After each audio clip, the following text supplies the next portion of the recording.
Na mensagem de Malaquias que eu pude ou quis, passar para os irmãos, é que o fiel, ele responde com fidelidade e perseverança. Não é de vez em quando fiel, é perseverantemente fiel.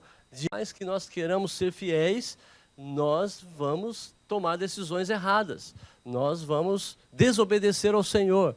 E aí a repreensão da palavra, seja através de uma mensagem pregada como essa, seja através de uma leitura bíblica que você faça, seja através da confrontação de algum irmão. Enfim, Deus usará os seus meios para lhe repreender, de confrontar, de chamar de volta.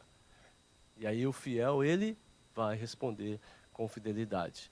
Pode até ser que o seu coração duro, mau, enganoso, queira te afastar dessas repreensões, mas o fiel, ele volta e ele reage e responde com fidelidade. O tema da mensagem de hoje, a resposta fiel do fiel depende da aplicação fiel da palavra recebida a cada dia. Nós vamos entender isso na mensagem de maneira que os irmãos possam sair daqui, de fato, amando mais a palavra, dependendo da palavra, porque sem a palavra você não vai responder fielmente ao Senhor.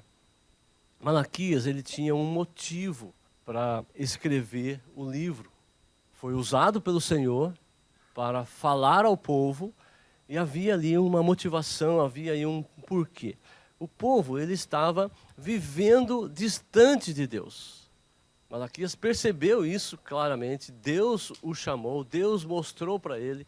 Eu creio que ele, sendo usado por Senhor, pôde ver que o povo estava vivendo como se Deus estivesse distante, alheios aos assuntos do dia a dia.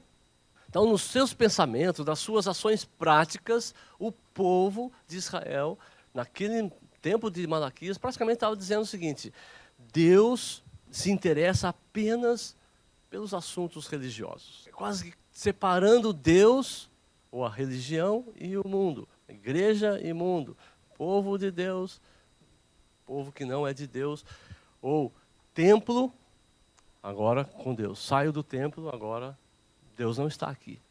Na prática, o povo estava colocando isso e experimentando uma falta de bênçãos. Essa falta de bênçãos que o povo estava experimentando foi interpretada como um distanciamento de Deus. Como é que começa o livro de Malaquias? O livro começa com uma declaração de amor. Deus dizendo que o ama. E aqui tem uma pergunta: como é que Deus nos ama? Já parou para pensar nisso? Deixa eu fazer aqui uma ilustração. Imagine aí um marido que ama a sua esposa.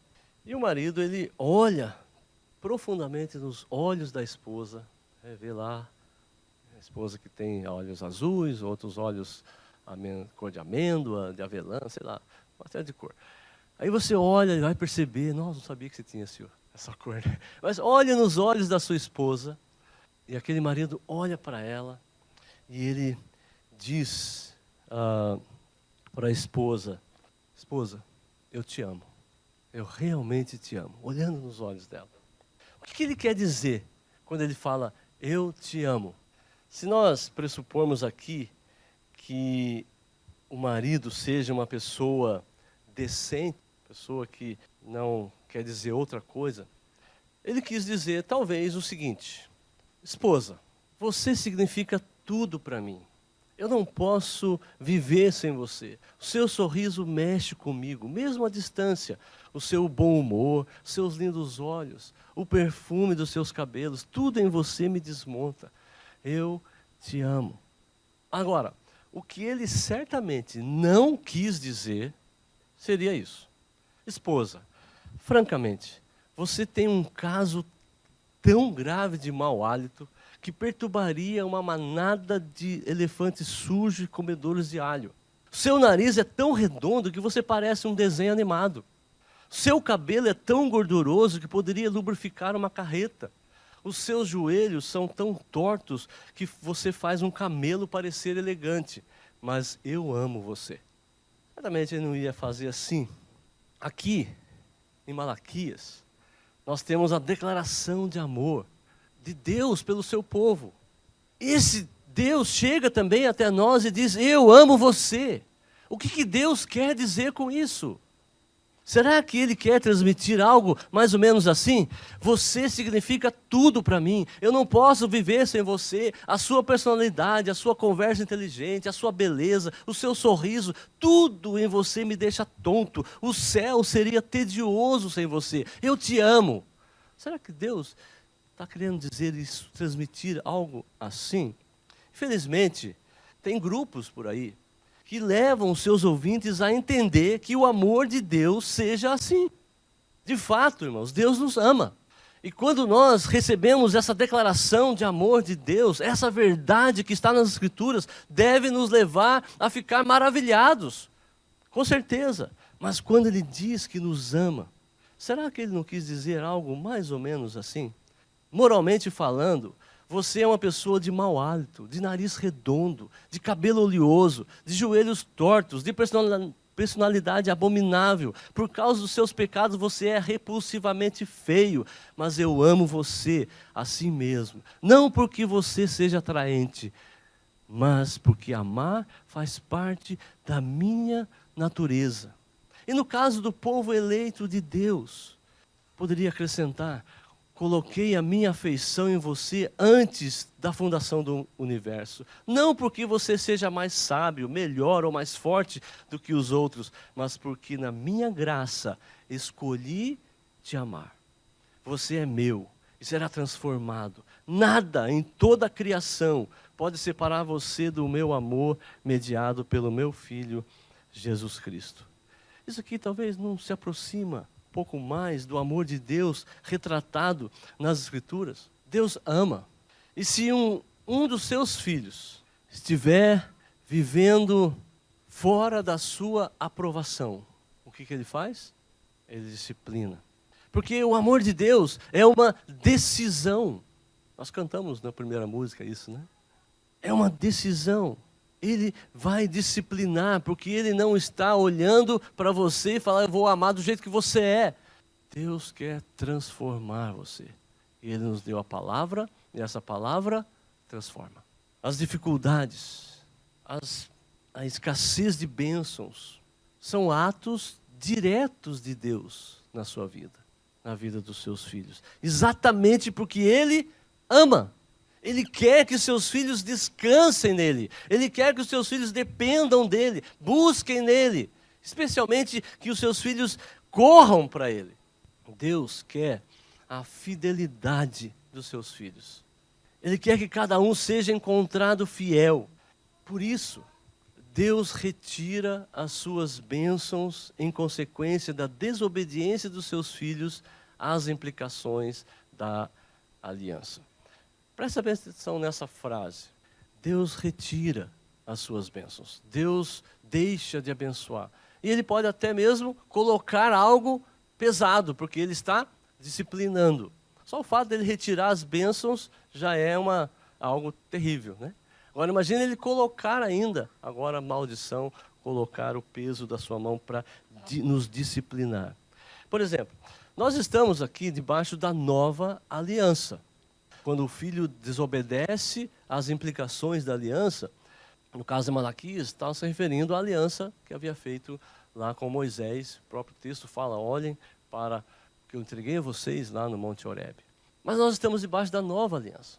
Quais são as implicações dessa nova aliança no sangue de Jesus?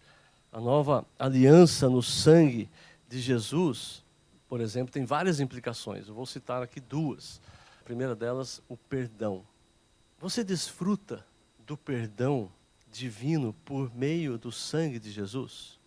Antes de você responder o sim, entenda melhor essa pergunta. Deixa eu colocar aqui alguns textos.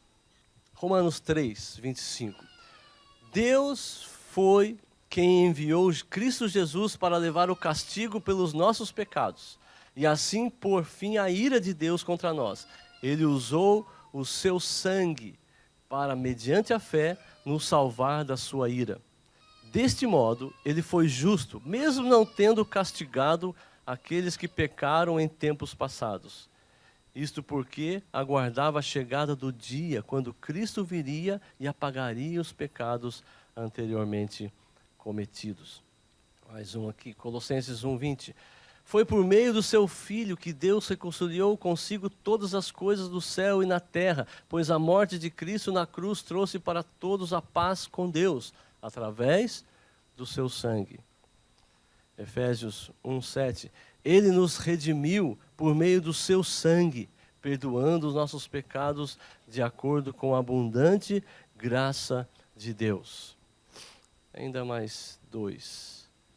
1 João 1:7. Mas se estivermos vivendo na luz como Ele está na luz, então temos uma comunhão maravilhosa uns com os outros. E o sangue de Jesus, seu Filho, nos purifica de todo pecado. Apocalipse 1:5. De Jesus Cristo, que revela fielmente toda a verdade a nós. Ele foi o primeiro a se levantar da morte, para não mais morrer. Ele é muitíssimo mais importante do que qualquer rei em toda a terra. Ele nos ama sempre e nos libertou dos nossos pecados ao derramar o seu sangue por nós. Os pecados anteriormente cometidos, antes de que você nasceu de novo, né, foram apagados. Antes de que você nasceu de novo, né, foram apagados. Por meio do sangue de Jesus, nós temos paz com Deus. O sangue de Jesus, ele nos redimiu. Jesus nos comprou. O sangue de Jesus nos purifica. Isso significa que, uma vez que estamos puros, nós estamos na luz e comungamos uns com os outros. Temos essa comunhão. E nós somos libertos dos nossos pecados, uma vez que Jesus derramou o seu sangue por nós. Então a pergunta, você desfruta do perdão divino por meio do sangue de Jesus?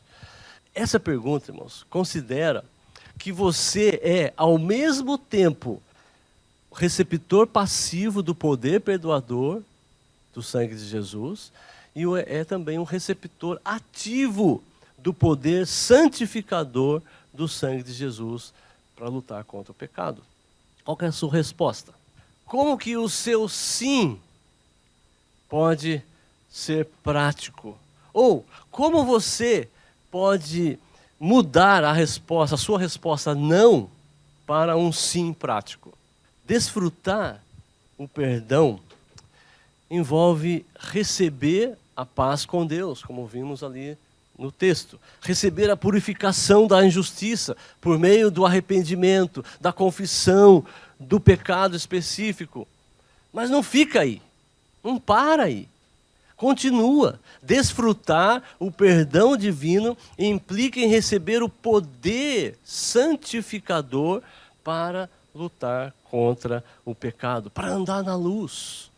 Porque nós estamos na luz. Nós podemos ter comunhão uns com os outros.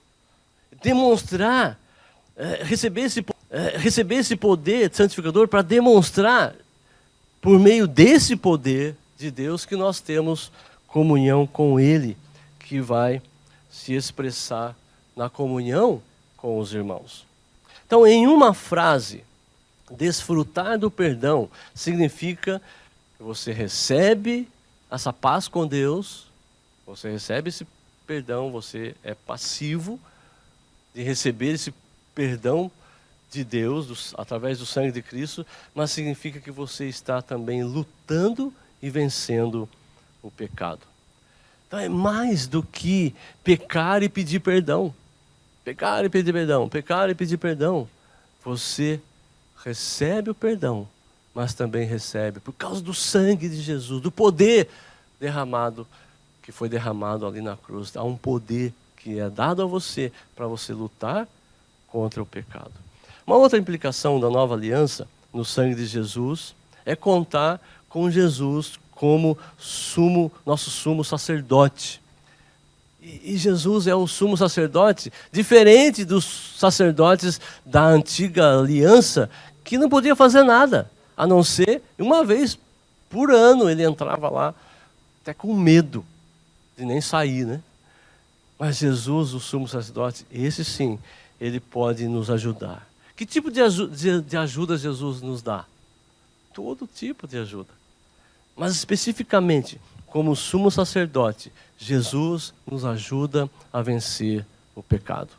Era necessário que Jesus fosse como nós, os seus irmãos, a fim de que ele pudesse ser diante de Deus o nosso sumo sacerdote, misericordioso e fiel, para perdoar os pecados do povo, pois visto que ele próprio agora já passou pelo sofrimento e pela tentação, quando sofremos e somos tentados, ele sabe como é isso, e assim é capaz de nos ajudar.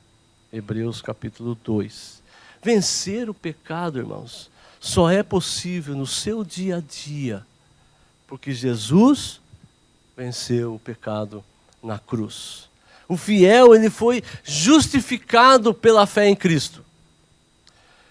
Por causa da obra de Jesus na cruz, você recebeu esta justificação. E uma vez justificado, nós partimos para a santificação. É isso? Não. Não, irmãos. Nós não podemos separar justificação de santificação. Justificação sem santificação não é salvação. Uma soteriologia que ensina que a justificação é pela fé em Cristo e que a santificação é para os mais zelosos, não é uma soteriologia bíblica. Santificação é viver a nova vida em Cristo. A nova vida que Jesus concedeu e agora pertence ao justificado. Aquele que foi justificado por Cristo mediante a fé. A nova vida em Cristo é o resultado da união com Cristo.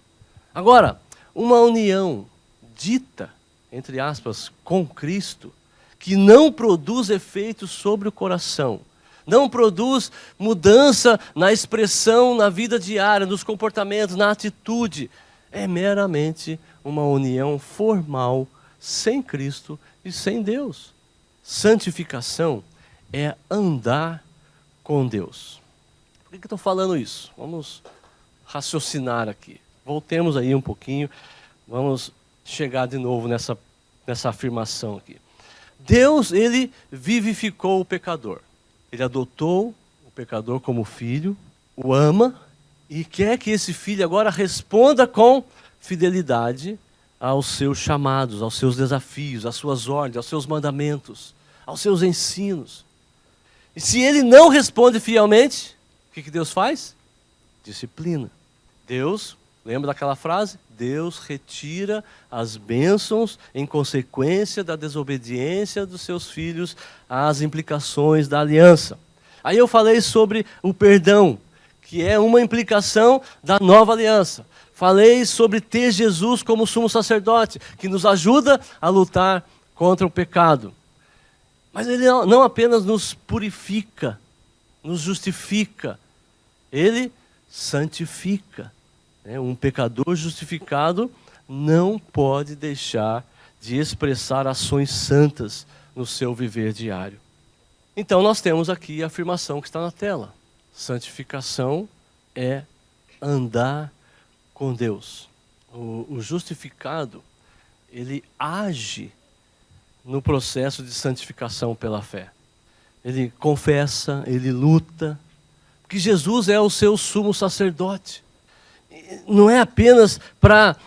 Não olha para Jesus apenas para que ele seja o nosso Salvador, aquele que se sacrificou pelos meus pecados, mas ele pode nos ajudar. E você, como filho de Deus, você pode andar com Deus, né? Andar na santificação, porque nós podemos contar com Jesus. Os versículos finais aí do capítulo 4, Malaquias 4, de 4 a 6, fala sobre a lei. Deus ordena ao povo que lembrem-se da lei de Moisés. Ele leva o povo a olhar lá para trás, olhar para a lei de Moisés, olhar para a história e relembrar que o povo deve obediência a todos os decretos e estatutos que foram entregues ao povo lá no Monte Horebe. Imediatamente Deus aponta para o futuro, para o dia do Senhor. Mencionou Moisés e agora menciona Elias. Eu creio que a expectativa da vinda de Elias será cumprida em 2 estágios, né? O João Batista cumpriu o primeiro estágio, e se nós olharmos o próprio Senhor Jesus, quando se refere a Elias, ele diz que ele vem e restaurará todas as coisas. E Apocalipse também menciona aquelas 2 testemunhas que farão o último chamado a Israel para se arrepender. E lá em Apocalipse há a menção de que essas testemunhas têm autoridade para fechar o céu, para que não chova durante os dias em que profetizarem, igual ao profeta Elias. Então, antes que venha o grande, terrível dia do Senhor, o profeta ele aponta para a misericórdia do Senhor. Porque esse dia final será o dia da vitória do Senhor. Terrível coisa será estar do lado oposto ao Senhor naquele dia. Por isso, aproveite agora.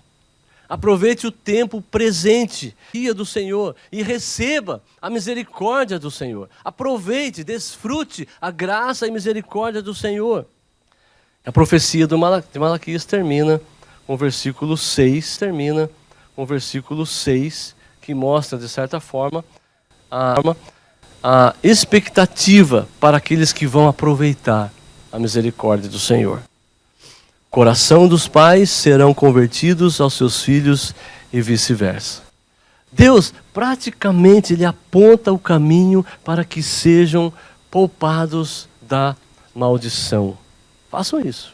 Caso contrário, eu vou amaldiçoar. Qual que é o ensino aqui? O versículo 4 instrui a olhar para a lei, olhar para trás e lembrar da lei de Deus. O versículo 5 mostra essa vitória de Deus. Mostra que Deus vencerá e pela sua misericórdia, tanto o pecador não salvo, quanto o pecador já salvo, podem desfrutar da graça de Deus. O pecador não salvo, não chegou o dia do Senhor ainda, então ele tem, vamos dizer assim, as oportunidades, as chances de se arrepender e receber, buscar ao Senhor e receber esse novo nascimento. O já salvo pode receber as bênçãos advindas da obediência aos mandamentos do Senhor. Você já pode ir desfrutando essas bênçãos. E não viver aqui esperando aquele dia e vivendo de qualquer jeito, porque uma vez salvo, salvo para sempre, e vou viver do jeito que eu quero aqui. Justificado. Já estou justificado com Cristo. Não é isso. Você precisa andar pela fé. Você precisa viver essa santificação. O versículo 6 revela esses efeitos da misericórdia e graça de Deus sobre aqueles que tiverem os seus corações transformados. Então a pergunta, qual é o ensino aqui? A obediência só é válida se for pela fé. Eu lembro da palavra, olho para o futuro. Olho para a palavra e olho para o futuro. Percebe?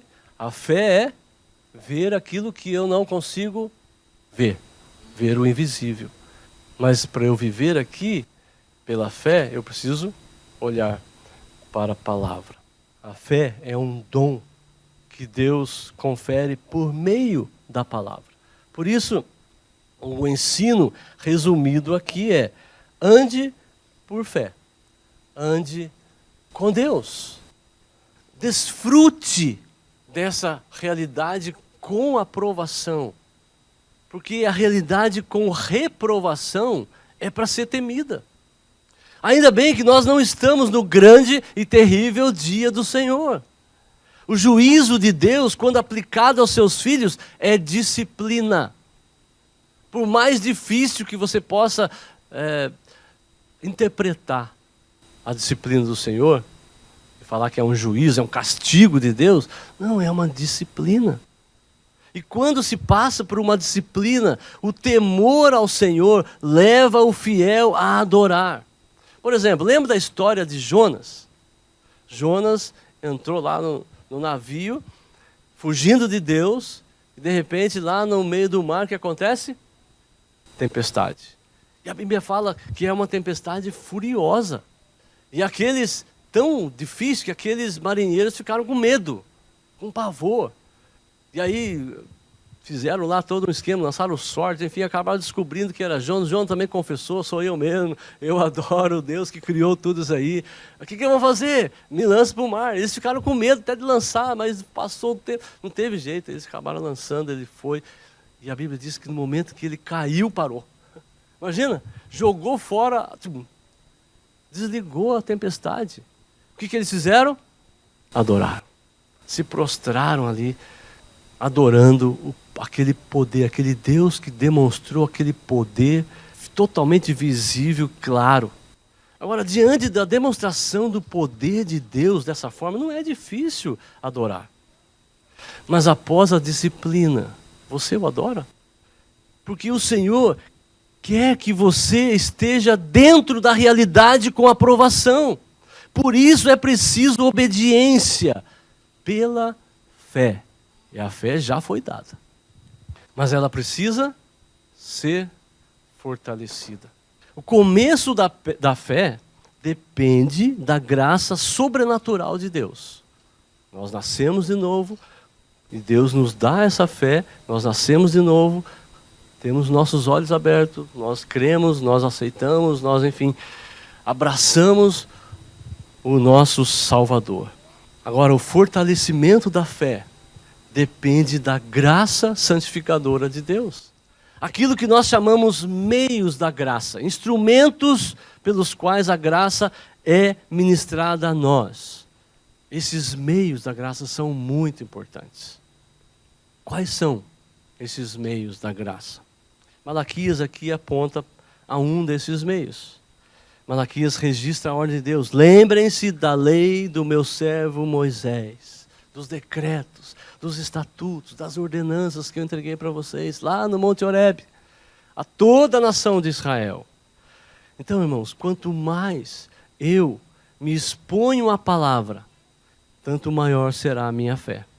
E pela mesma razão, se eu sou negligente em ler as Escrituras, se eu coloco a minha mente em outras coisas que não sejam as Escrituras, eu, na verdade, estou colocando a minha mente em perigo.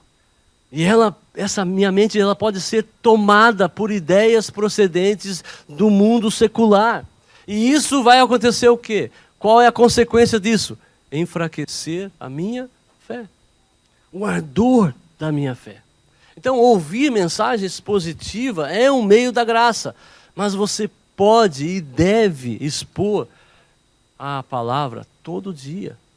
Expor a sua mente, o seu coração. Caso contrário, a sua mente estará em perigo. A fé, irmãos, não é passiva. Ela é ativa. Mas não é obra. Não são as suas atividades que produzem a fé. Nem são as suas atividades que vão fortalecer a fé. Para aplicar o que você crê, você precisa da fé. Para usar a fé, você precisa de uma fé fortalecida. Para ter a fé fortalecida, você precisa da palavra de Deus, que deve ser guardada em seu coração. Mas entenda uma coisa, a fé não é automática. Você não precisa sentir nada especial. Os sentimentos vêm e vão. O andar na fé persevera. Não depende da circunstância. Vamos considerar aqui uma verdade bíblica que pode nos ajudar. Por exemplo, Romanos 6:11 diz assim: da mesma forma, considerem-se mortos para o poder do pecado e vivos para Deus em Cristo Jesus. Lloyd Jones, falando sobre esse texto, ele diz que não há como ser cristão e não se considerar morto para o pecado e vivo para Deus em Cristo Jesus. E por meio dele, da força dele, do sangue de Jesus. Então quem nasceu de novo sabe o que é a vida. Quem nasceu de novo sabe que não vive mais para si. O problema é o nosso coração. Esse coração que ainda pode ser regido pelo velho homem, pela velha natureza. E quando isso acontece, sabe o que acontece? com você diante de todas as bênçãos, de todas as doutrinas bíblicas até, o seu coração esquece. O seu coração esquece as bênçãos de Deus. O seu coração esquece até mesmo das doutrinas bíblicas. Por isso você precisa ler a Bíblia e procurando examinar as Escrituras, os princípios que você pode aplicar a si mesmo. A sua leitura precisa ser específica. Leia a Escritura, exalte ao Senhor. Na medida em que o seu conhecimento mais profundo da grandeza, da santidade de Deus for aumentando, mais você vai querer que o Senhor cresça e você diminua. Irmãos, não basta conhecer de cor as doutrinas. Eu preciso reconhecer mais e mais a grandeza e a santidade de Deus. Bem como eu preciso reconhecer mais e mais a minha miserabilidade. E assim, se isso vai acontecendo no meu dia a dia, com menos dificuldade, eu vou adorar ao Senhor. Eu vou me render, eu vou me humilhar, eu vou me dobrar diante do Senhor em adoração. Entenderam? Medite nas Escrituras. Conheça mais da santidade de Deus. Conheça mais sobre a sua própria miserabilidade. E aí então você vai poder adorar mais ao Senhor. Terá mais facilidade em adorar ao Senhor. Então é importante manter isso na mente. O que eu e você precisamos manter na mente o tempo todo? Precisamos lembrar de Deus, né, do caráter de Deus, dos seus atributos. Precisamos lembrar da nossa situação. Nós somos seres humanos caídos, somos herdeiros do pecado de Adão. Nós precisamos lembrar no nosso dia a dia da lei, da condenação do pecado. Ou seja, qual é o salário do pecado? A morte. Todo dia você tem que lembrar disso. Meditar na palavra de Deus. Olhar para a cruz, para a obra de Jesus. Quando eu falo cruz aqui, nós estamos falando do cruz, né? Não é olhar para a cruz, simplesmente, mas olhar para a obra de Cristo realizada na cruz. Ele nos reconciliou com Deus, quando Ele propiciou a ira de Deus contra nós. E meditar nessa obra, meditar na cruz todos os dias. Por que nós precisamos lembrar de tudo isso? Por quê? Porque são absolutamente vitais para a santificação.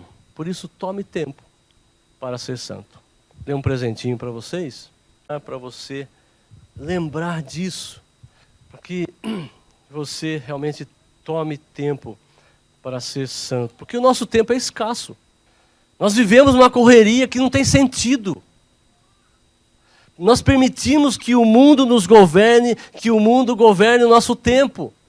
Se eu perguntar por que você não toma tempo para ser santo, talvez a resposta possa ser: o meu dia é muito corrido, eu trabalho muito, etc. e etc. Irmãos, a falta de tempo é uma desculpa que não se sustenta. Na verdade, nós não lemos a Bíblia, nós não meditamos nela, é porque nós estamos lendo outra coisa. Estamos dedicando tempo para assistir filme, para assistir série, para assistir YouTube e etc. Nós lemos revistas, lemos livros, até jornal japonês. Às vezes alguém lê. É óbvio que nós não vamos ter tempo para ler a Bíblia. Meditar na Bíblia, menos ainda. É óbvio que vamos ter a nossa fé enfraquecida. É óbvio que vamos passar por dificuldades. É óbvio que nós vamos ter a bênção de Deus retida. É óbvio que Deus pode até pesar a sua mão sobre nós. É óbvio que vamos sofrer, porque Deus te ama. E o tempo corre mesmo, não para. Se você diz ao Senhor Jesus que Ele é maravilhoso, que Ele é o Senhor da sua vida, que Ele é o seu Salvador, então não queira dar ouvidos ao seu coração, que insiste em dizer para você o tempo todo que você tem direitos. A palavra de Deus é clara, irmãos. Nós não somos mais de nós mesmos. Deus nos salvou. E Ele também salvou você de você mesmo, do seu próprio egoísmo. Ele dá a você poder para se livrar do seu egoísmo, porque Ele nos salvou. Eu sei que eu sou miserável. Eu sou um fracasso, até mesmo nessas práticas que eu estou defendendo e aconselhando vocês. Mas eu estou procurando praticá-las mais e mais. E não existe nada mais gratificante do que crescer na graça de Deus. Deus diz que antes que venha o grande e terrível dia do Senhor, Ele está derramando a sua graça e misericórdia. Mas aquele dia virá. Você já se imaginou naquele dia? Já se imaginou diante de Jesus, você ver Jesus? Porque Ele vai estar visível, com um corpo glorificado. Contemplar Jesus, ver como Ele é. Nada a ver com aquilo que o pessoal escreve. Talvez, né? Nada a ver. Mas você vai ver Jesus. Já imaginou isso? Coloque em prática o que a doutrina bíblica afirma. Considere-se morto para o pecado, mas vivo para Deus. Olhe para aquele dia e anseie aquele dia, anseie estar lá. Então viva já, descubra na palavra de Deus, lendo a Bíblia, meditando nela, que você, por exemplo, é um cidadão dos céus. Aí você aprende isso. Sabe o que significa ser cidadãos dos céus? Todo dia você monta a sua barraca, e no final do dia você desmonta e caminha, né, ou vai caminhando e monta mais para frente, desmonta e monta lá, até a sua pátria, até o seu verdadeiro lar. Então viver aqui como cidadão de lá. Isso que significa ser cidadão dos céus. Eu não pertenço a esse mundo, mas eu vivo aqui como um queira visto permanente na terra. Você é um cidadão celestial. Não naturalize-se, né? Porque você vai perder a cidadania lá. Você é um cidadão dos céus. Então não é ser um cidadão dos céus aqui e aguardar o dia chegar, aguardar a volta de Jesus, mas é desfrutar da graça e misericórdia do Senhor antes do grande e terrível dia do Senhor. Ou seja, não significa estudar, aprender e crescer no conhecimento da graça, das doutrinas, da teologia. É muito mais do que isso.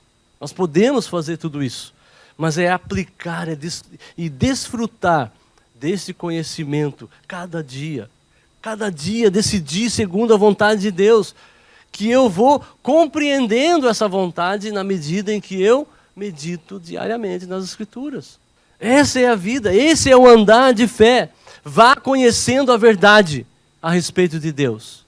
E vá conhecendo a verdade a respeito de si mesmo. Vá vivendo, vá experimentando essa palavra que transforma. Queridos irmãos, se nós compreendêssemos esse amor de Deus por nós, a sua graça, que Ele é nosso Pai, que Ele está interessado nos pequenos detalhes do nosso dia a dia, que Ele se interessa pelo seu tempo. E aqui eu quero falar com as crianças, lá na escolinha, falar com o Enzo, com o John, quem mais está aí? O Vitor lá atrás, o Jun, o Ceia, a Yuna, a Amanda, Lucas, Isabela, Gabriel, Rafaela também, os maiorzinhos aí, Henrique, Débora, Alexandra, o Tiago, vocês aí maiores de 25 anos, 30 anos. Deus derrama graça, misericórdia sobre nós, sobre todos vocês. Ele está interessado em todos os detalhes da sua vida. Deus não está interessado só quando você vem aqui, todos os dias, quando você tomar tempo para ser santo. Não é aquele negócio assim, apressadamente você faz uma oração, lê um versículo bíblico e sai correndo para os seus afazeres do dia a dia. Isso não é tomar tempo para ser santo.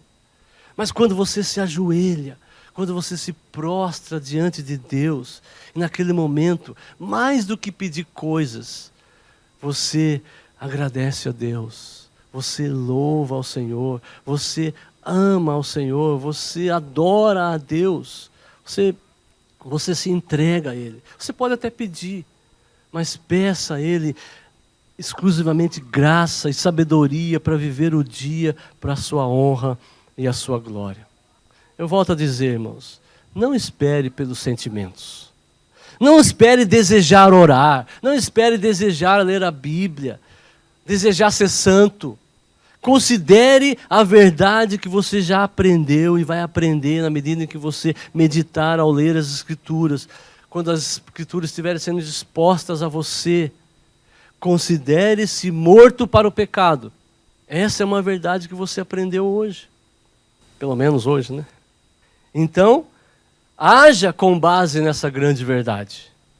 Vá aprendendo nas Escrituras e vá agindo conforme a verdade que você vai aprendendo. Vá até Deus, irmãos. Confesse a Ele que você não tem produzido frutos. Confesse a Ele que você tem entristecido o Espírito Santo. Reconheça que você está sendo chamado por Deus. Peça a Ele que dê coragem a você. Decida com força e com o poder que Ele mesmo dá. Decida ser firme e constante. E aí você vai experimentar a vida com entusiasmo. Essa vida dinâmica que é a vida cristã. Porque tudo que você fizer para o Senhor, pelo Senhor, com o Senhor, é benéfico. Essas ações glorificam a Deus e beneficia o Filho de Deus. Glorifica a Deus e beneficia você. Uma outra aplicação diária que eu gostaria de fazer, caso realmente queira experimentar a realidade com aprovação, é que andar na luz precisa ser com Deus. Andar na luz não é apenas estar na luz de Deus, debaixo da luz que é Deus, mas é estar com Deus. Então dedique o seu ser integral. Não é só a sua mente, não é só o seu lado teológico, todo o seu ser. Então não é só a sua alma, o seu espírito, mas é o seu corpo também. Todo o seu ser, integralmente dedicado ao Senhor, sua mente, seu corpo, seu espírito, todas as suas habilidades, os seus dons, porque tudo vem de Deus.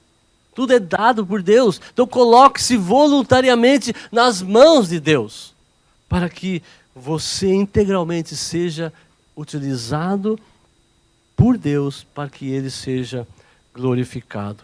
Viva para Deus e para a sua justiça. Você está morto para você mesmo. Tome tempo para ser santo. Mas não esqueça do seguinte: o pecador, ele merece a condenação, porque o salário do pecado é a morte. O fiel não merece a salvação, porque o salário da fidelidade não é a vida. Agora, eu não estou falando que o salário da fidelidade é a morte, porque quando eu falo que não é a vida. O que eu simplesmente estou querendo dizer aqui é que não é um salário. A sua fidelidade é com base na obra de Cristo, no poder de Cristo, na graça de Cristo, de maneira que o que você vai ter como consequência dessa fidelidade, dessa obediência, dessas bênçãos que Deus mesmo vai dar, é presente do Senhor.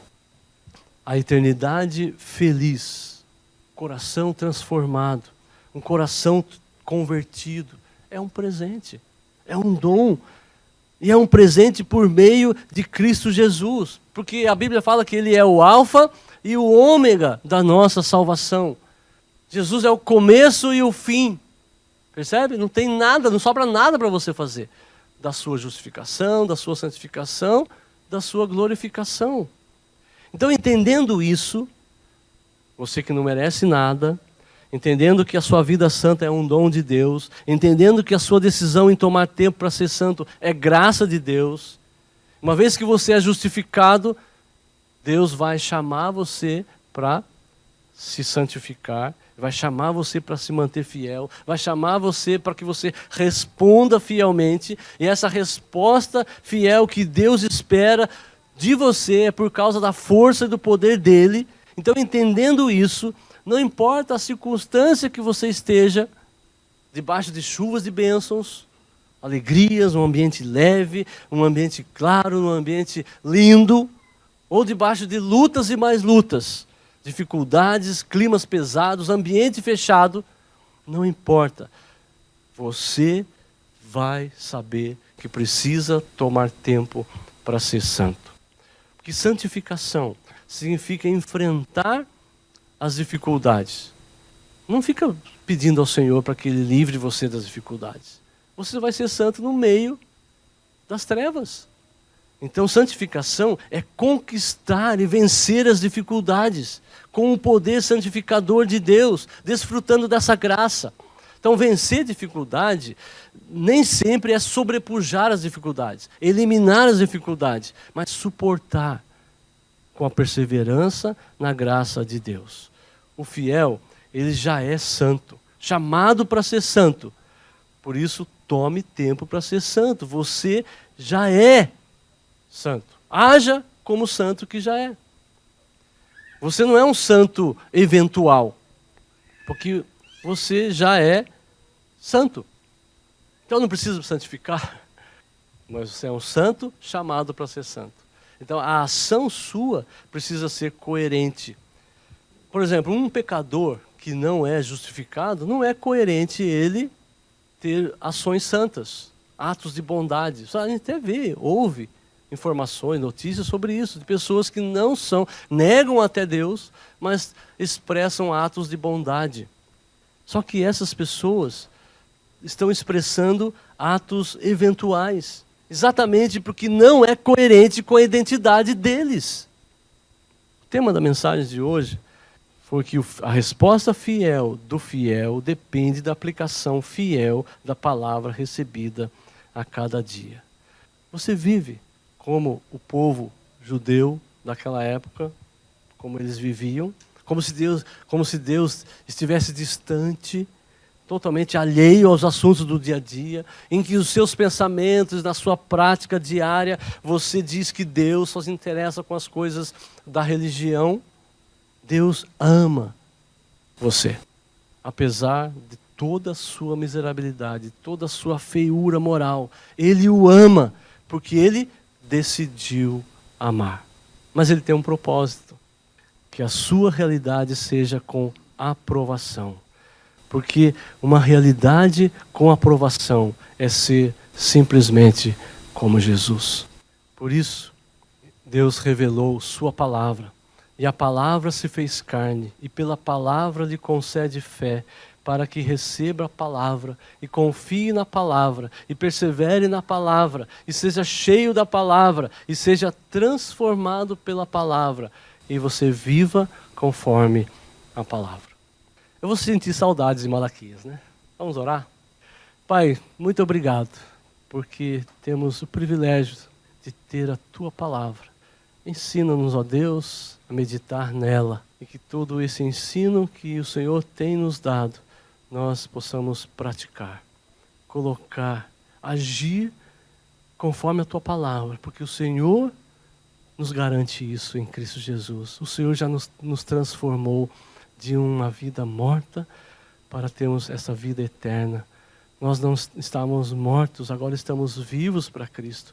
Ajuda-nos, Deus, a viver com essa coerência. Mortos para o pecado, vivos para Deus. Dependemos de Ti. Ajuda-nos, ó Deus, a enfrentar todo esse ano que temos pela